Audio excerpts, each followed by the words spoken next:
a similar thing happened with Iran. They were at their like lowest point in approval rating But, until we started striking them, and then and they then had a rally. Then they yeah, had a then they rally around the flag moment, all and right, that's you're what right about happened. that one, but the cartel is way different. The cartel literally brutalized these people. Like the Ayatollah, like, hey, they're effed up, but they're not that effed up. They don't really sit there and brutalize their people the way the cartel does, or they like, well, multiple people in multiple countries. But all right, guys, it's segment They over shoot though. But people in the they shoot people in the streets in Iran for protesting, for speaking out. I mean, they are a brutal regime. I don't yeah, want to keep bro, interrupting, and the but cartel kills politicians who speak out.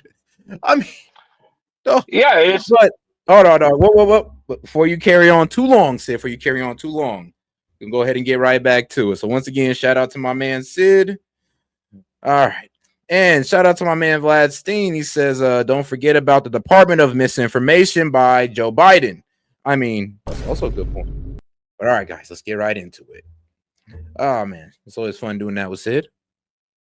Former DEA acting administrator and director of special operations, now senior vice president at Penlink. Derek, good to have you on the program. So it feels like the administration is broadening their war on drugs by including Colombia now. You could say it's a new front in the drug war. But Colombia's president is saying we're not doing anything wrong. Like these people weren't doing anything wrong. This was murder. What can you tell us about the threat that Colombia's drug trade poses to the U.S.? So keep in mind, Aisha, that right now, last year, it was record amount of cocaine production in Colombia. When I was the acting administrator, I met with the Director General of the Colombian National Police, and basically there's this huge threat, right? Cocaine production's out of control. So they are shipping that cocaine around the world, not just to the U.S., but around the world. And it's not even just a threat to our country, but once again, President Trump is helping keep the world safe, just like he's doing with the Middle East peace agreement. But what people have to understand is that we've never had any terrorist organizations, even if you combine Al-Qaeda, ISIS, Hezbollah, killing this many Americans. So this president and this administration is using all tools of national power to go after the threat and go after them for what they deserve. I mean, millions of people, like over 1 million people have died from drugs over the last many years. The kids, the babies. I went to a rally on Saturday in D.C. We were wearing T-shirts with little babies that are dying.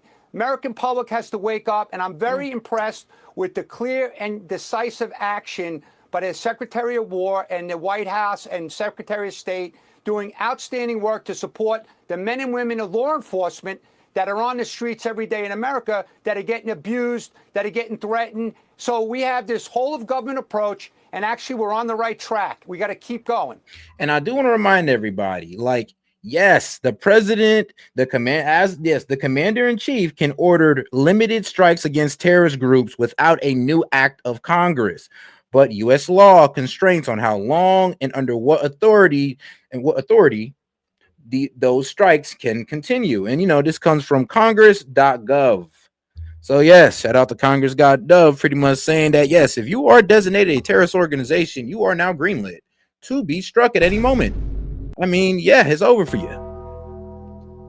Well, Derek, let me ask you this really quickly here. We got a minute left. On this most recent strike, there were 2 survivors on this cartel. I'm weak. Shout out Vlad. And he's like, what the fuck? Going fishing in a submarine? Come on now. Yeah, like, what you mean going fishing? Like, how does that work? Well, I don't know. Maybe it, you know, rises to the top, but I mean, kind of ruining the whole point of a submarine. It's a camouflage deep in the ocean or in the sea. And shout out to Toe. So, do y'all realize parents are not the best source? Well, yeah, it's not the best source on a kid's legal activity unless it's the family business. I did not know that. Do you? Well, shout out. You learn something new every day. And shout out Tove and Vladstein. Appreciate the support, guys. Oh, I missed James. Wait, I did? Oh, shit. Shout out to my man James Foley. Sid, those photos of No Kings protests are fake. Wait. Well, you're going to have to explain that to me, James. You know, the call-in line open, James. You can always come up. for the next segment. For the next segment, I'm gonna go invite up the original gamer and go ahead and invite up Sid as well. Cartel boat. And President Trump announced that Marco Rubio was going to send them back to their home countries, Ecuador and Colombia, for prosecution. If these guys are terrorists. Okay, actually, no, this is the point that I believe Sid was making. This most recent strike, there were 2 survivors on this cartel boat. And President Trump announced that Marco Rubio was going to send them back to their home countries, Ecuador and Colombia, for prosecution. If these guys are terrorists, if these are the worst of the worst, like Al-Qaeda, shouldn't we be prosecuting them? Well, that's a great question. I don't have all the details of what was found on the boat, who these suspects. Yeah, because they're like, it's not like, okay, so Sid, it's not like they're, just getting let back and go in their own country with no charges. No, they're said they're going to be prosecuted in their own country. Now, I'm gonna admit that is very strange. So, Sid, you do got a really good point when you said, well, then, I mean, why not bring them back here if they're so-called terrorists, narco guys? So what's going on with that? Like, I mean, that's a pretty good question, because I'm wondering what the hell going on too. But like, obviously, this administration has a lot of experience, and Secretary of State Rubio, as the president said, could be one of the best ever in the history of Secretary of States. I trust their judgment, and I know that law enforcement, because I was in the meetings, I know they're evaluating every case differently, because that's what you have to do, and there's no 2 cases the same. So I have confidence in what they're doing. But the biggest success story is there's going to be accountability. If you're going to kill Americans, you're going to be held accountable. This isn't soft on crime anymore. All these vulnerabilities and weaknesses are going to be shut down. So thank you to this administration. All right, Derek Maltz, thank you for joining us on this story. We'll have you back soon. And all right, guys, let me go ahead and bring up some of you guys right now. Shout out to my man Gamer. And whoops, there we go. That's a little better. And my man James Foley. All right, guys. So we all heard Sid argument. Anybody have any rebuttal against Sid? No, I actually agree with Sid, to be quite honest. I've always, like I said, I've told you before on other streams, I came from the Navy. And as a matter of fact, when I was in the Navy, I was in at a time where I got to see from a military side all of the illegal immigrants coming from the Middle East and South America flood to the United States. I really do think we should be prosecuting and locking these guys up here. I mean, I agree with you on that as well. I definitely agree that we should be prosecuting these guys up here instead of sending them back to their own country. Because, I mean, some of these countries are corrupt. They're just going to get let back out. Like, we already know these countries are cartel ran.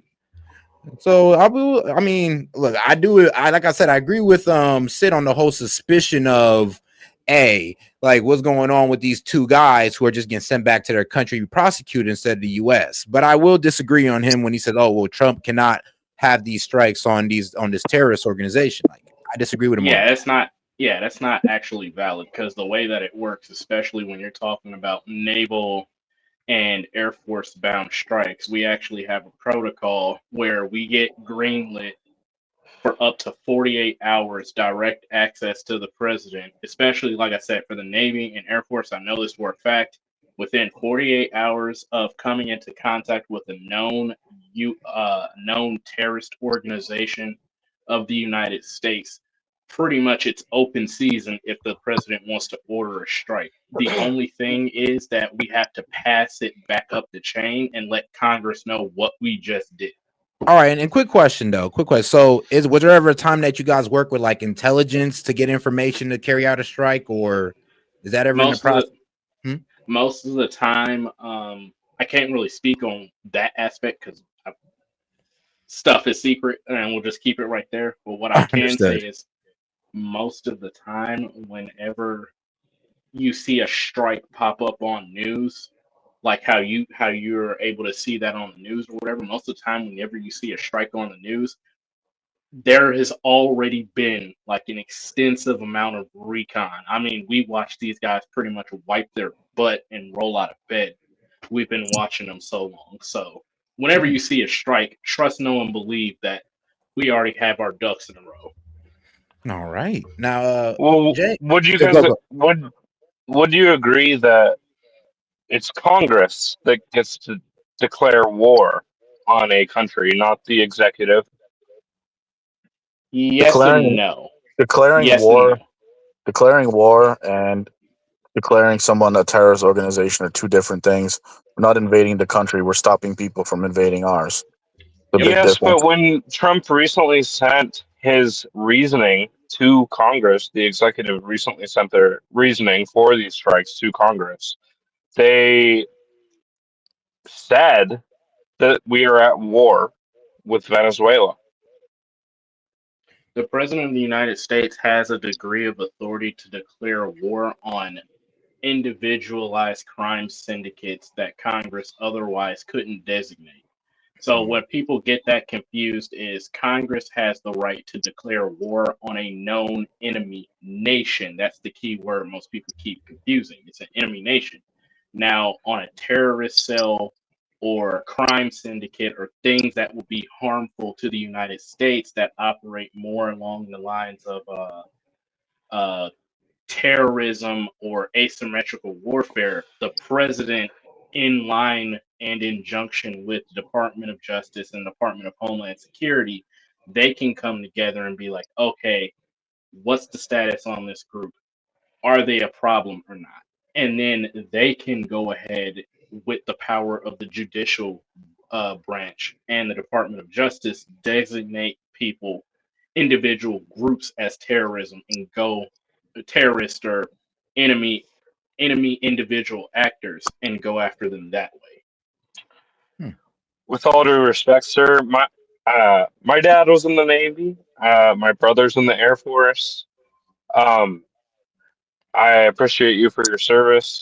I'm not trying to call that into question at all, but what I will say is what you're describing right now and the way you're describing it doesn't exist anywhere in the Constitution. And if you could point it out to me, I would, No, I'm not I'm saying all ears. I never said it did exist in the Constitution. And to be quite honest, while I was overseas and they were talking to us about it, I mean, truth be told, that should be added into the Constitution to make it more black and white. But it's more along the lines of we don't feel like going through the 3/4 majority vote to even make this a thing, if you get what I'm So, saying. so we feel like kind of shitting on the Constitution. Okay, so you get what I'm going with this, right? Like you get where I'm Oh going with man. this. There's a lot of things that yeah we shouldn't be doing, but like also we just kind of do it and it's kind of hush hush on it.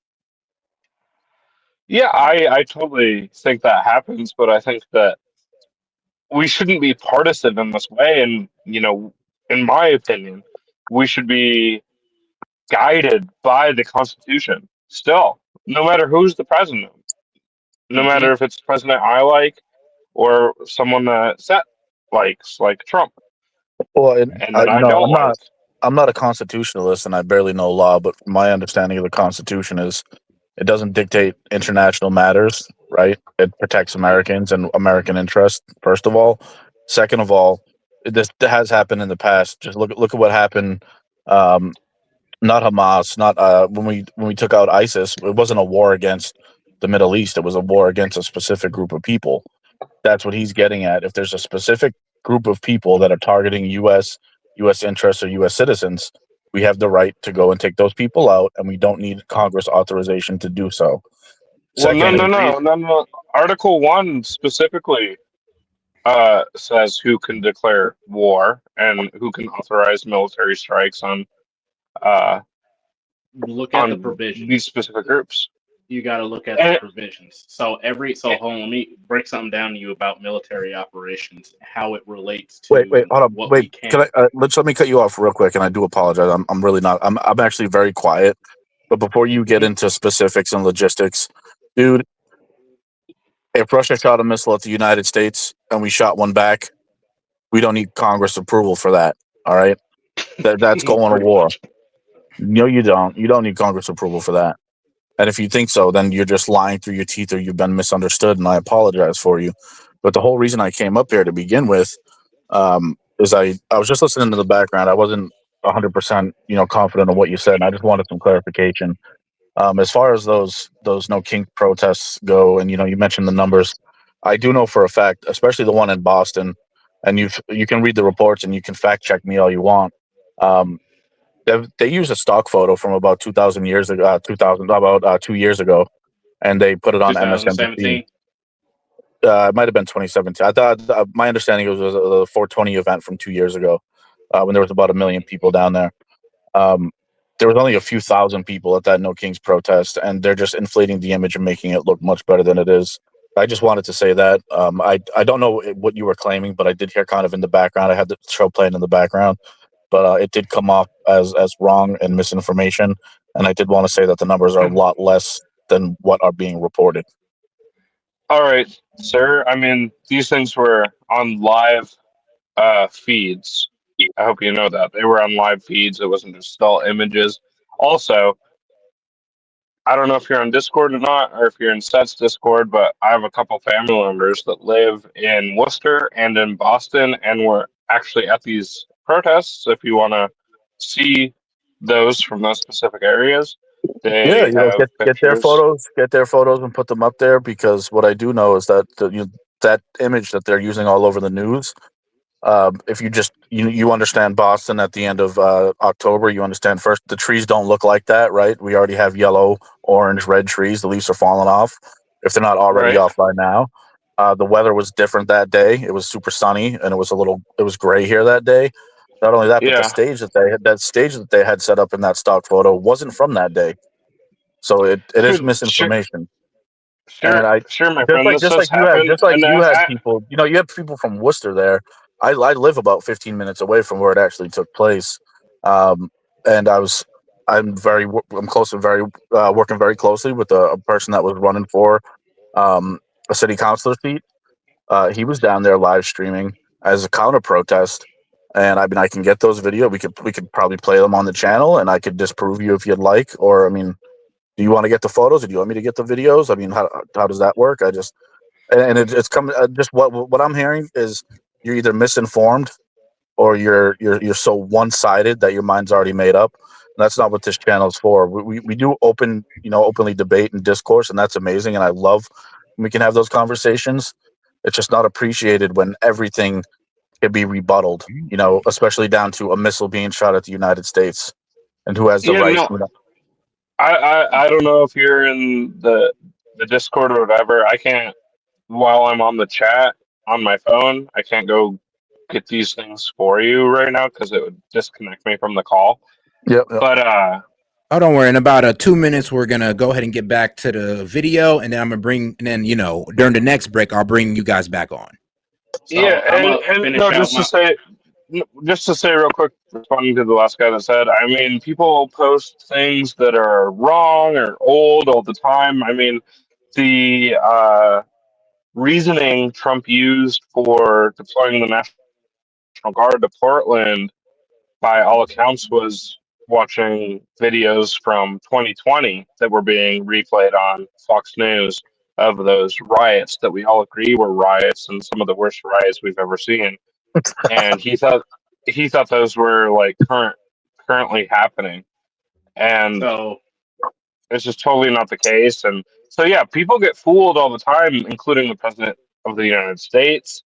So even if Well, I, even if you show me stuff of Boston or Worcester or anywhere around there that I'm like, oh, that looks a little different from what I saw on, mainstream news or whatever. Um, I went to these protests myself. I know people that went to these protests themselves. It was tons of people, millions of people. And it's just kind of a thing that is a little bit hard to deny, especially when they happened in 2,700 cities around the country. All right, guys, and we'll call it time on that one. I will oh, bring you guys back up for the next subject. Shout out, man. I do appreciate you guys. But let's go ahead and get on to the next video, and then I'll bring you guys back on for commentary. So pretty much after every 1 or 2 videos, I give you guys about good 10 to 15 minutes, to keep the show rolling. We're joined now by 2 people who've been digging into these No Kings protests. Azra Namani, editor with The Pearl Project, Jason Rant, Seattle Red talk show host. Oh, and I also got to get the super chats as well, because shout out my man Vladstein. He's like, you got to send a message to the cartels. International water is not encroaching on any border, which is true. I mean, that is definitely true. And shout out the real. He says, let me call in, and I already see you down there in the background, my friend. So don't worry, we got you on the next one. But all right, guys, let's get back to it. Azra, let's start with you. Are these, protests simply, organic, people, emailing maybe on social media and so forth? So it all just came together, grassroots from the people? Absolutely not. This is a protest industry. And so what I did is what I've learned to do in journalism, which is follow the money. And I established that there's 260 organizations that were behind this No Kings protest. And as Jenica Pounds, a computer scientist with Data Republican, said to me, they have built an empire, these left-wing organizations, using nonprofit status to use the machine that we have in America to wage a war, a political war on Donald Trump. And so everything was orchestrated. It was political theater from beginning to end, from social media. And the real question for people is the fact that these organizations we're living rent-free, basically tax-free in America, pulling off these protests. Yeah, it seems like, Jason, there are hundreds of organizations behind these protests. It's not one particular organization, but it is like, I really think it's actually their social life. I don't know if because we don't have clubs, community civics organizations anymore, they think those are racist. I don't know. But this is as close to church as many, not all, but many of the protesters who showed up really have anymore. I know, yeah, they religiously hate Trump. I know, it's quite a thing. It's quite a spectacle. Yeah, they don't believe in God, but they do believe in this kind of activism, and this is what they do professionally. And they're taking advantage of different tax codes like 501c4 status, which a lot of these organizations are. Those are supposed to be social welfare organizations, and they're allowed to get political, but they don't have to disclose their donor list, which is how all of this dark money ends up getting funneled here. I mean, in the case of No Kings, you have Indivisible, which is the primary organization behind it. It gets funding, however, from places like the George Soros Foundation, his Open Society foundations. They're getting that kind of money, and then they're getting institutional support from all of these other groups that Azra just pointed out. Everything from the mainstream stuff like the ACLU, but also to groups like the Communist Party of America, where they might not donate directly to Indivisible, but what they do is they share their contact list, or they reach out to their contact list, say, hey, show up at so-and-so for this event. And the money that they do end up spending, these groups in general, is for like signage, things like that, but also the professional activists who show up, who then use this to get more contact information for the people who show up, and then solicit for funds for donations from them. Yeah, Open Societies Foundation, by the way, gave us a statement saying, we support a wide range of independent organizations that work to deepen civic engagement through peaceful democratic participation. Our grantees make their own decisions about their work consistent with the law and the terms of their grant agreements. I don't think, Azra, a lot of pro-life organizations that were truly fighting something noble. All right, the Handmaid's Tale is hilarious. I mean, that's one thing they were fear-mongering. Like, oh, it's going to be the Handmaid's Tale and we're going to be forced to have kids. I'm like, trust me, Trump ain't going to make that happen. If we don't have enough babies, that might happen. So, I mean, hey, it's either have more babies or welcome the future of the Handmaid's Tale, women. I'm just being real with you. A lot of pro-life organizations that were truly fighting something noble, the slaughter of millions of babies in the womb. I don't think they got any money from George Soros. I certainly don't think parents groups that you helped launch years ago in Fairfax County, Virginia, I don't think they got any help. Only a particular ideology gets help from the Open Society Foundation. True. Yeah. That's George Soros Foundation. I mean, the man donated about $32 billion into it just to spread his influence around the world. I mean, hey man, Elon Musk spend $44 billion to give free speech, and this man spending $32 billion to spread his speech around the world, or his ideology. Fair is fair. I mean, they are basically fueling the machine. And Jason mentioned the 501c4 organizations that are political organizations, allowed to do a limited amount.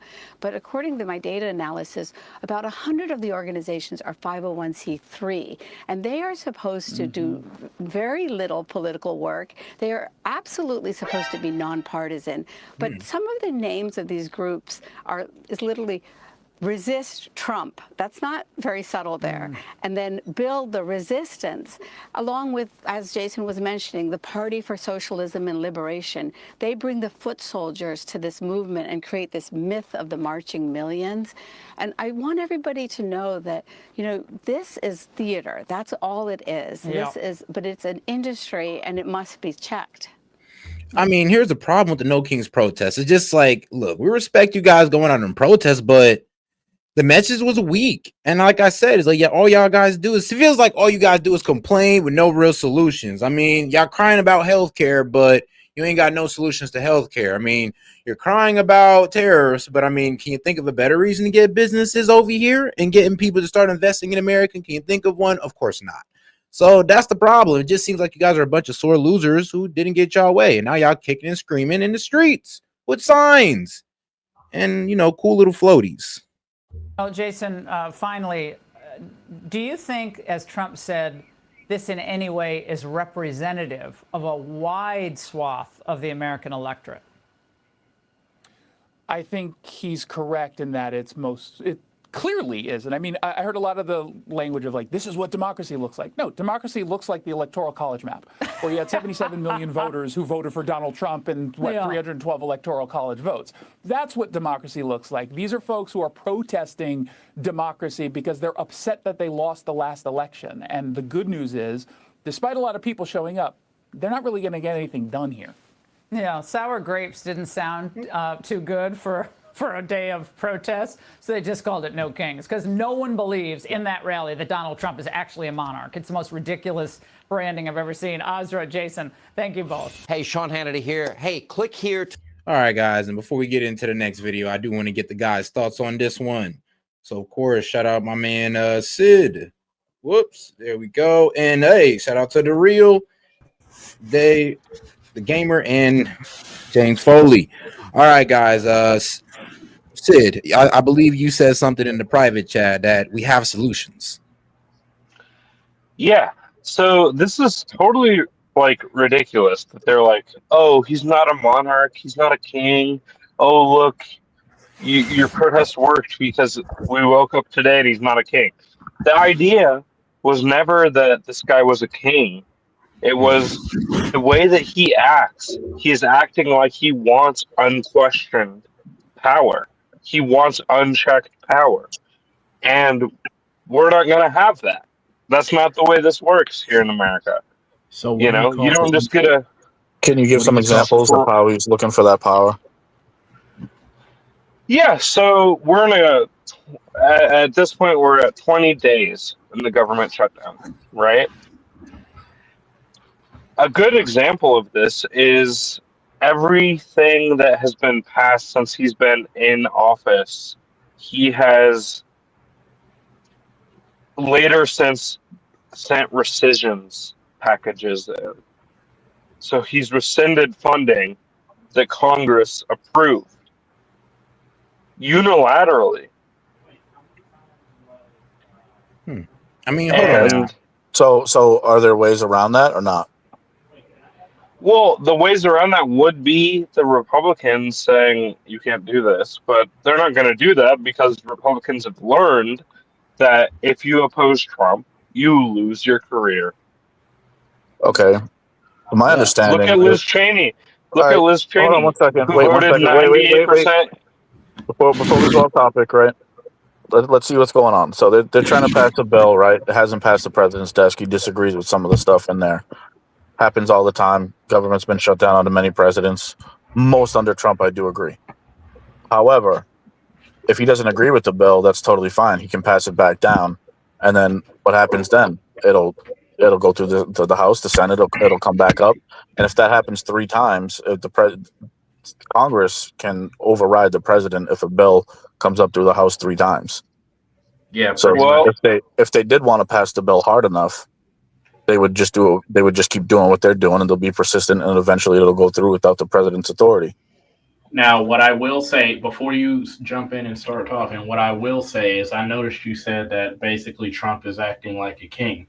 And he doesn't want his power questioned in check. So I'm going to say this again, and I want to actually hear what you have to say. So under the last 4 years of the presidency, when Americans were saying, hey, we don't want these illegal immigrants here because they're zapping funds from food stamps, TANF, SNAP. They're getting, cash benefits that Americans literally dream of. They drained out Social Security, and they got paid basically to take they got paid to take American flights. I know they did because when I was returning from the military, I sat on a plane next to a whole bunch of them.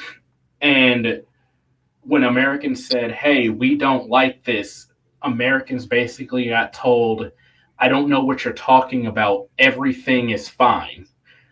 What do you have to say about the people that are very still pissed off about that? Did Joe Biden, was it acting like a king when Joe Biden was doing it, or is that not the case? You're asking me, Sid? Mm-hmm. Okay, so Joe Biden tried to pass a bill through the Senate, and Seth can look this up, and he can ask AI, he can ask Google, he can ask whatever. But there was a bill authored by Republicans that closed the border, and that was actually immigration reform. What Trump did, you're talking about the bill. You're talking about the bill. Real quick, sir. What Trump did was say, "Don't pass this bill." He had a lot of control over Republicans still. He said, "Don't pass this bill because I'm running on immigration. I don't want the problem solved." Wait, how does that make sense when one, Trump was out of office for 3 years at that point? Number two, the House Republicans kept trying to pass basically anything and everything, and all their bills that reformed immigration basically ended up being gutted into spending more money on people that didn't belong sir, here. I'll explain it. It to you. And Seth can look it up while I do. Look up the Lankford bill, if you guys forgot. The James Lankford bill. Yeah, but the reason Trump had so much control over it is because he was the Republican nominee for president. No, hold on 1 second.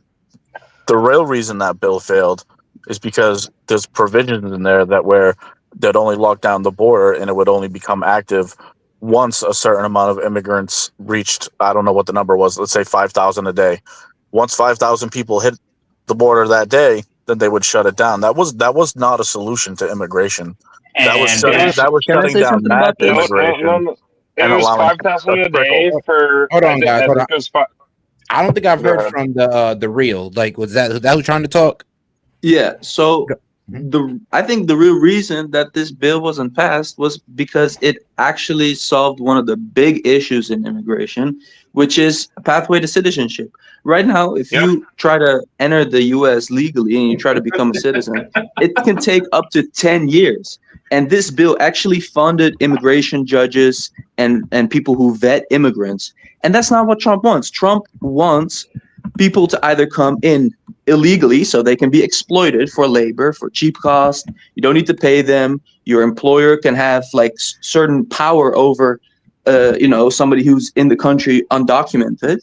Because if you stand up and you either say like, oh, I need a better wage, or you complain about, working 12 hours in the fucking scorching sun in some kind of agricultural place, then your boss can just have you deported, right? This is what the Republicans have wanted for a long time. This is how it works. Yes, this is how it works. But the Democrats, they propose to actually have like good, I think it's still too much, but like good from a bipartisan view. Huh?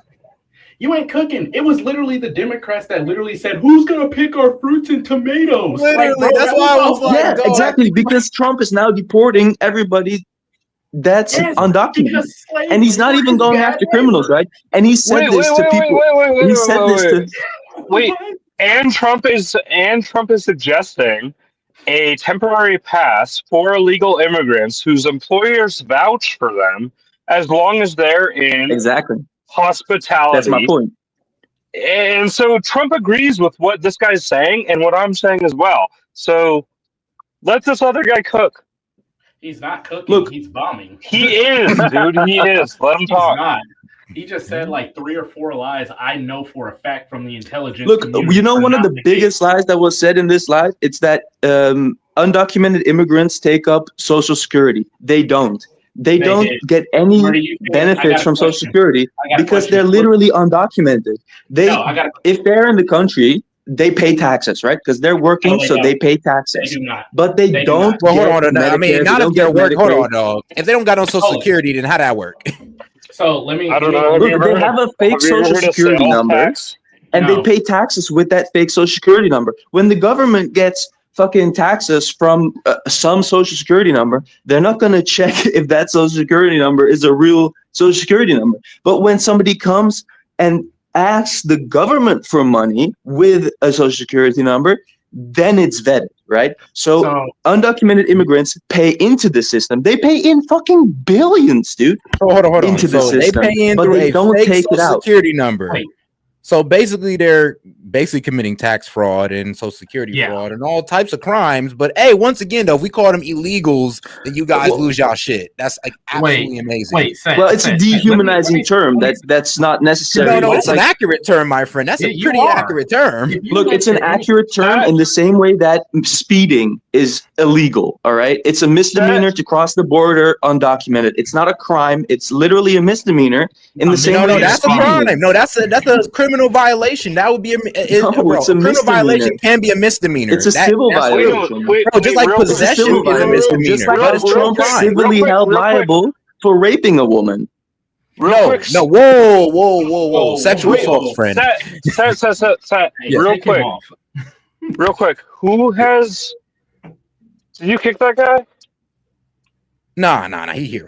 Okay, Here, okay, good. Let me say. Okay, wait. Real quick. I'm just Who has said like who has freaked out over you guys saying illegal? Are you Look, serious? I'm not freaked out, all right? I just think that it's No, like a not you. No, I'm dehumanizing asking term. Set. I'm asking Set. Bro, I'm be real with you. Almost every dem I debated on this topic, every time I use the word illegal, they get offended. They say undocumented, not illegal. Say undocumented. I'm just like, it's more accurate. No, it's not. I mean, but it doesn't matter. It doesn't matter. Whatever. You can call them you can call them illegal. I can call them undocumented. We know what we're talking about. I'm not gonna get mad at you. I just, I use a different term. We talk about the same stuff. It's not what's important. The important thing is that Trump is cutting healthcare for 17 million Americans. And that's also increasing the cost of everybody who doesn't need the Obamacare subsidies. People's healthcare costs are going to get tripled because of this government shutdown. If they, like the Democrats, literally the only thing the Democrats want to agree to pass the budget is that they keep in the Obamacare subsidies. If they don't keep in the Obamacare subsidies, millions of Americans will die because they don't have access to their health care. No, they fucking won't. And I can tell you no, that this right guy's now. spitting and he's being honest. Let me he's fucking being... talk. I would like to actually speak for once. Okay, so how we have a debate is we talk and then we let the other person say something. So here's the thing. Here's the thing. I'm gonna respond to everything he just said in reverse order. So the last thing he said was like, oh, well, with healthcare, millions of people will die. Actually, that's a bold-faced lie. I can look it up right here, right now. Go ahead. Second, go through it with me. Most Obamacare is just a generalized federal type of healthcare. Actually, all 50 states on the books right now. Look up the state of Missouri's state healthcare. It's called Mo Health. It's a state-provided, state taxpayer-funded healthcare for the state. Illinois has the same thing. Iowa has the same thing. California, New York, all state. Hold up, I'm It's not done. funded by the federal government. No, And you it's said not. you could look Stop it up. talking. You said Stop. no, Let me real finish. quick, let him sir. cook. You Wait, stop. real quick. Stop. You You said you could look it up. No, he said he Let could me look it up. finish. Hold on, let him Let cook. me- Let him cook. Let me finish. Y'all got to talk for a minute. So all 50 states, they have that. Yes, the federal government puts in a minute amount of money, but the Not minute. vast majority of that money actually does come from the state taxpayers. And you can basically fact check this not only by the state's website, but look at your W-2 whenever you get taxes Do it. taken. Fact check it. Fact check it. About. So What he just said. Look, about what? look up look up, fact check this, please. What happens when the Obamacare subsidy, what happens to the cost of insurance when the Obamacare subsidies are gone? Wait, now the Or just a quick one I wasn't done talking. Is Medi-Cal Medicare? Because you said California does it. So say, is Medi-Cal Medicare? I said all 50 states. Come do on it, now, it's apart from the federal government's Medicare, which is usually up under some different president's type of healthcare. All 50 states have their own thing.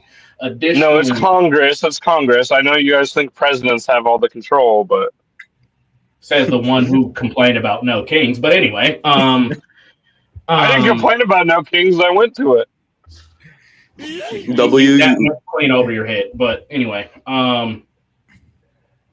so that's that front. Just because you take away healthcare, that doesn't mean that millions of people are going to die. Here's yes, the it thing. does. Let me finish. You take away healthcare. Stop. Just because you take it away, that doesn't mean that there aren't other organizations that have healthcare. Democrats love to unionize. I know for a fact that unions provide healthcare.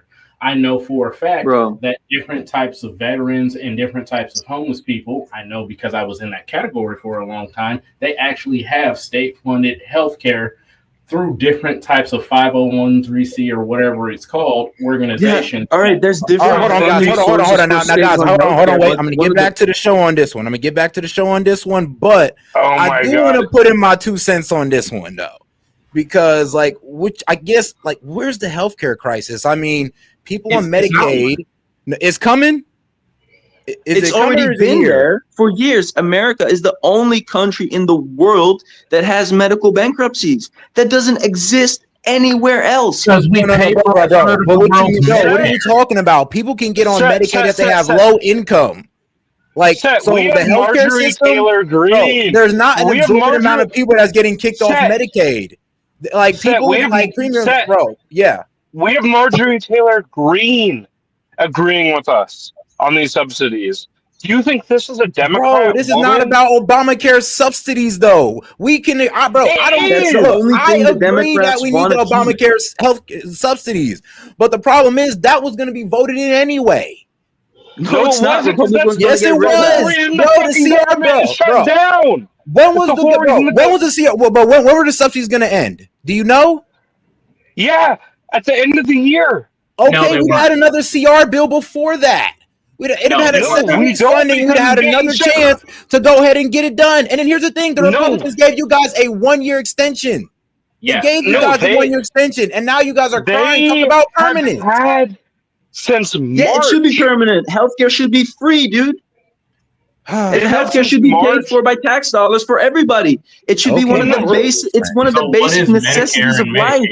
What is Medicare and Medicaid? Real quick, Set.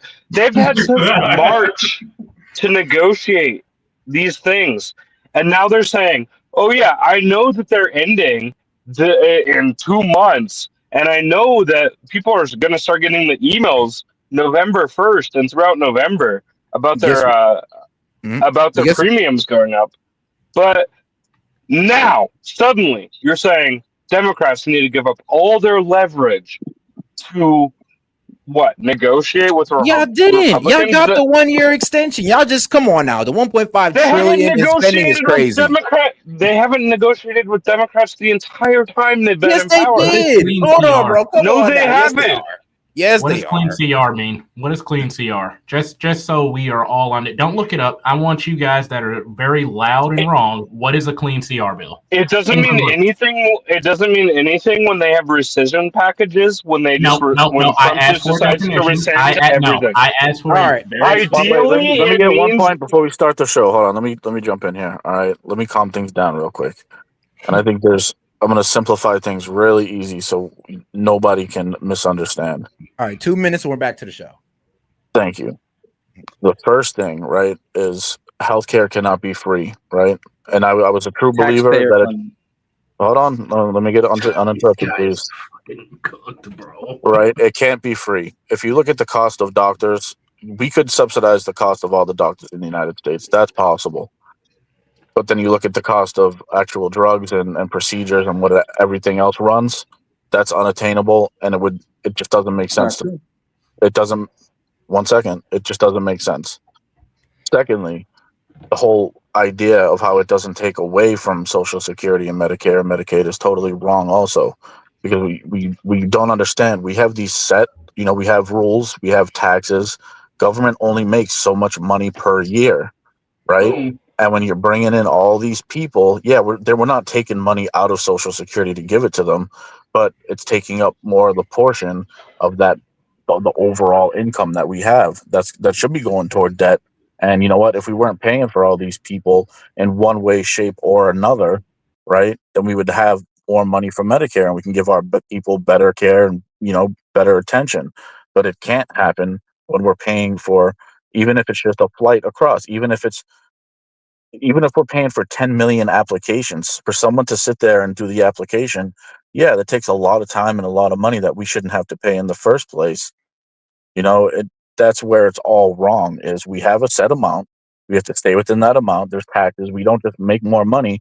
And I mean, we have been. That's why we're in the situation that we're in, where everybody's tense and everything costs so much. And that's what we don't want.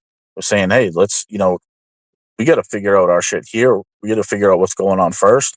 And then, you know what? Yeah, dude, if we're in a position where we could take on more people, we would absolutely take more people. All right. Republicans don't hate immigrants. We want you them. got 10 seconds.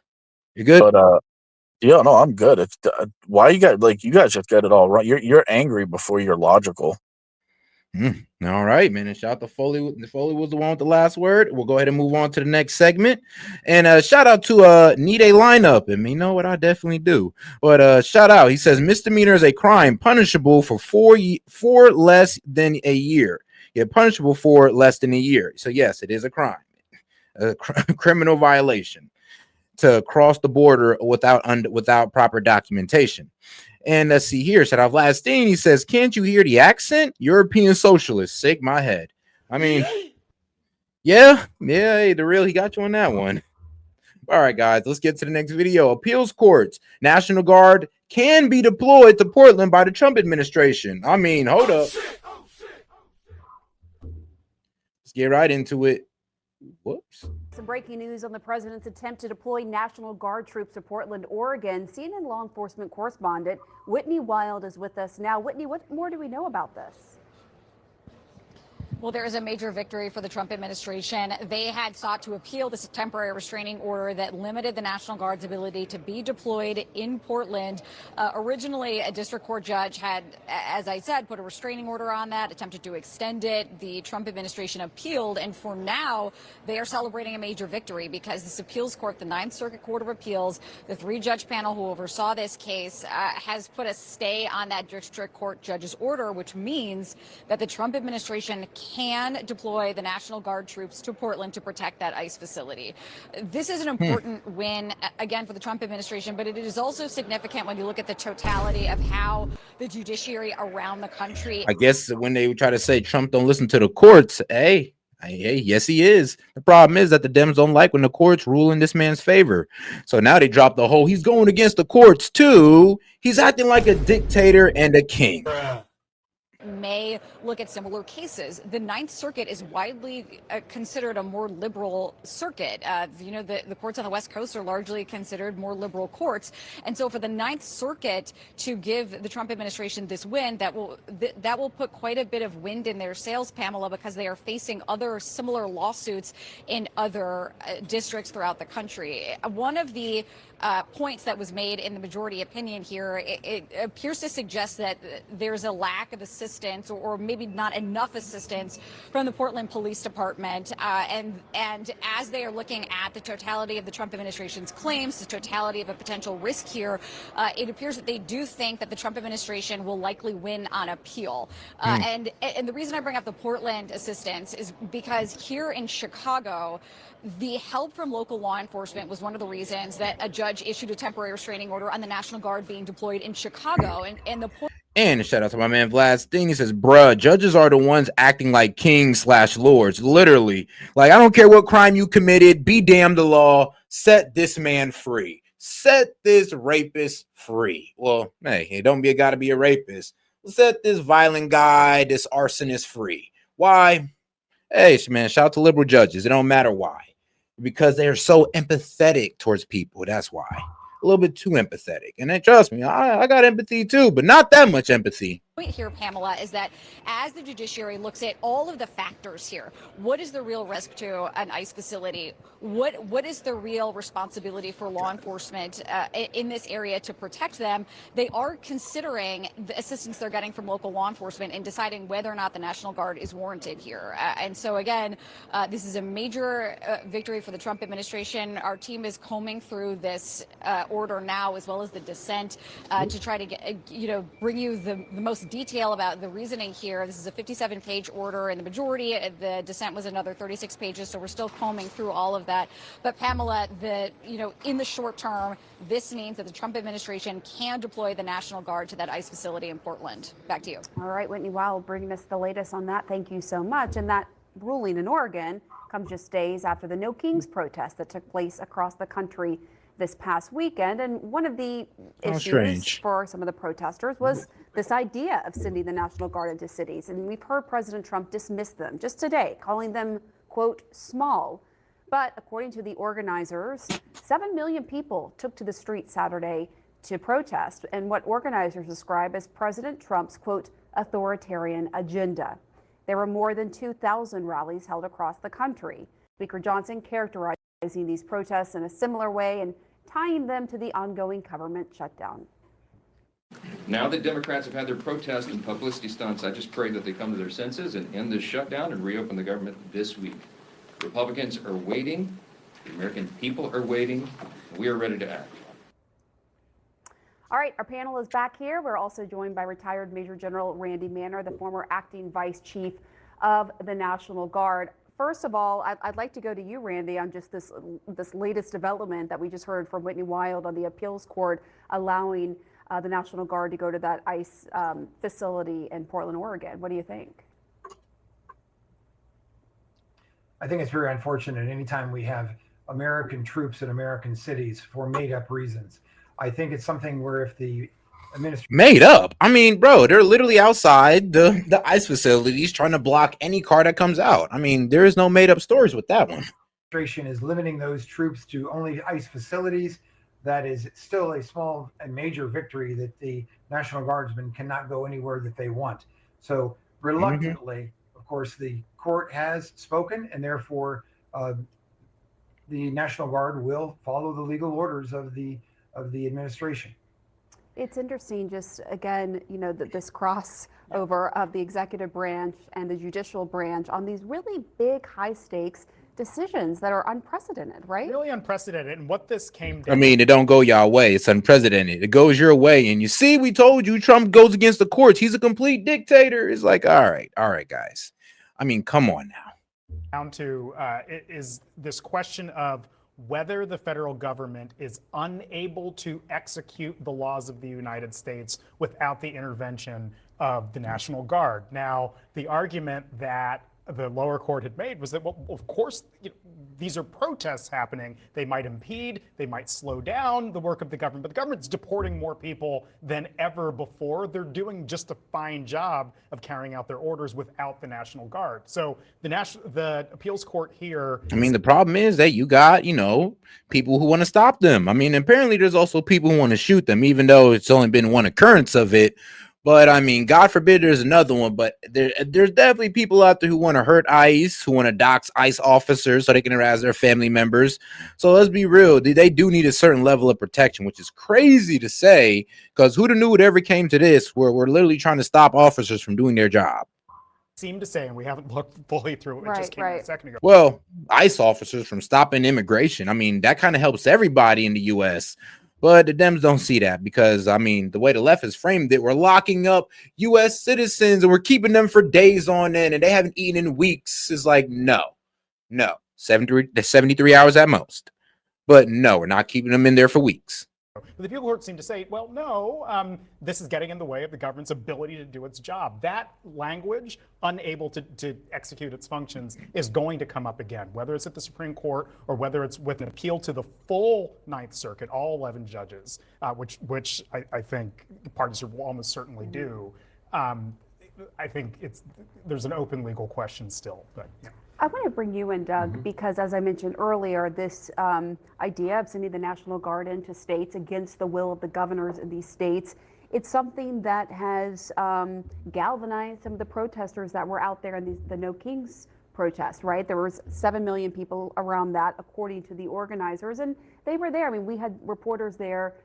And the people we spoke to, some of them very moderate views, are really concerned that the country is sliding into an autocracy for different reasons. And then you have Speaker Johnson and other Republicans. I had Republican McLean on earlier, who were criticizing them and saying that they're communists and that they're small and that they're even anti-Semitic.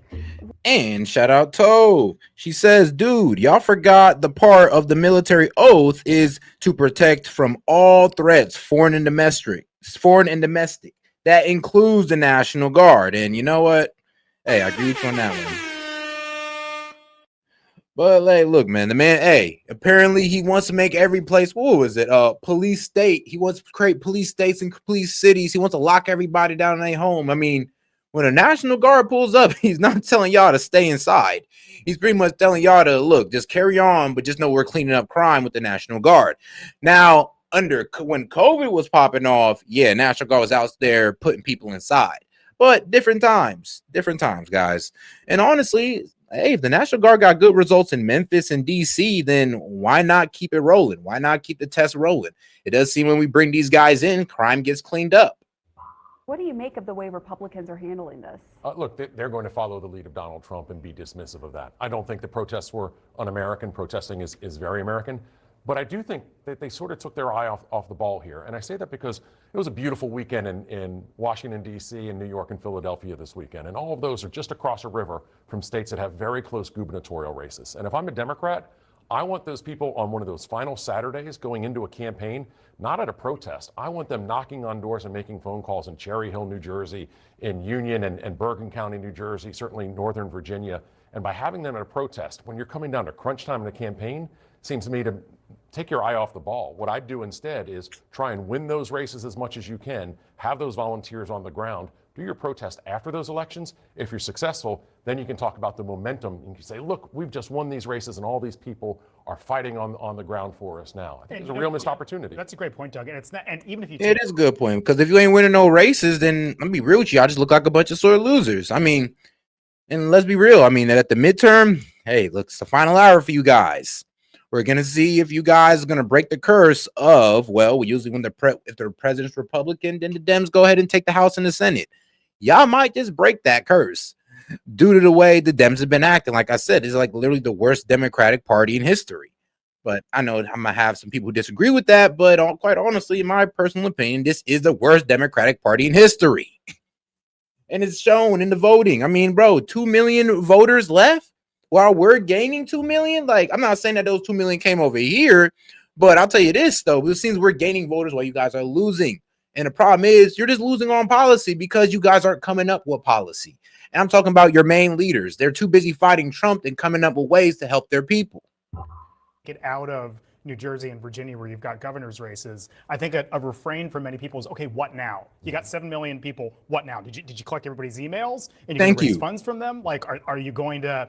Did you have a website, you know, link a website to where they can see all of Trump's atrocities laid out before them? I mean, where was the structure in this? It seemed like the only structure was just coming out and having a good time, you know, saying F Trump. And I mean, that's cool and all, but where was the message? Like, what was the goal? Was the goal just to be seen? Because then y'all sound like, I ain't gonna lie, then y'all sound like a needy girlfriend at that point, or a needy partner. Set up a phone chain and have them volunteering in 2028. What now? And yes, the energy and the activism and enthusiasm, you know, like you said, it's American and it's wonderful. But if people really care, even if it's not about those two races, like what, like today, like literally today on Monday, what, like, are people just still cleaning up the signs they made, or like what's next? It's a fair point. I wonder what you think, Mo. No, you can walk and chew gum at the same time. Just make sure you're walking and chewing gum. I don't disagree with that, right? 7 million people around the country, many of whom are not close to New Jersey, not close to Virginia, desperate for an outlet to show their disapproval with this president and his policies and his actions. The fact that they came together was fantastic. Now, what do you do with that energy moving forward is a key question. I also think that the president keeps giving them a reason to mobilize, not just with his actions, but we all remember, it wasn't that long ago, that the Republican Party ran an entire campaign against Hillary Clinton for using the word deplorables to describe some Trump voters. Yeah. And politically, that was a smart thing for them to do. This president and this speaker... I mean, Biden kind of did the same thing on his way out, and he kind of sunk it for Kamala Harris. I mean, you know, it's funny. Biden did a whole lot of sabotaging. Like, you know what? I think Biden knew what he was doing. Biden, bro, they was mad. They kicked him out. They pushed him out, and that was his double middle finger to the whole administration. All right, cool. I'm going to go out there. I'm going to have some questionable interviews, and then I'm going to go out there and completely tank Kamala Harris's chances by... What did he call the MAGA supporters? I'm trying to remember. It was something. It wasn't deplorables, but it was something close to that. That it was like highly controversial. And I think it was like 2 weeks before the election he said that BS. And their allies are saying anyone who disapproves, anyone that showed up, and we all saw a lot of those protesters, little old ladies standing on street corners waving signs, are un-American and deserve to have excrement dropped on their heads, as the president showed in that AI video. Hey, it could have been chocolate ice cream, man. Chill. Right? If Democrats can actually use that to harness some of the same energy that Republicans did back in 2016. I mean, yeah, it's a good strategy. The thing is, Gavin Newsom is doing it already, and he's failing. The problem is, though, if somebody different other than Gavin Newsom, who's not a complete failure. I mean, get you somebody who's not a complete failure as a politician, and trust me, it'll work. It'll work. Like, man, look, sometimes I think I need to be a campaign manager for the Democrats.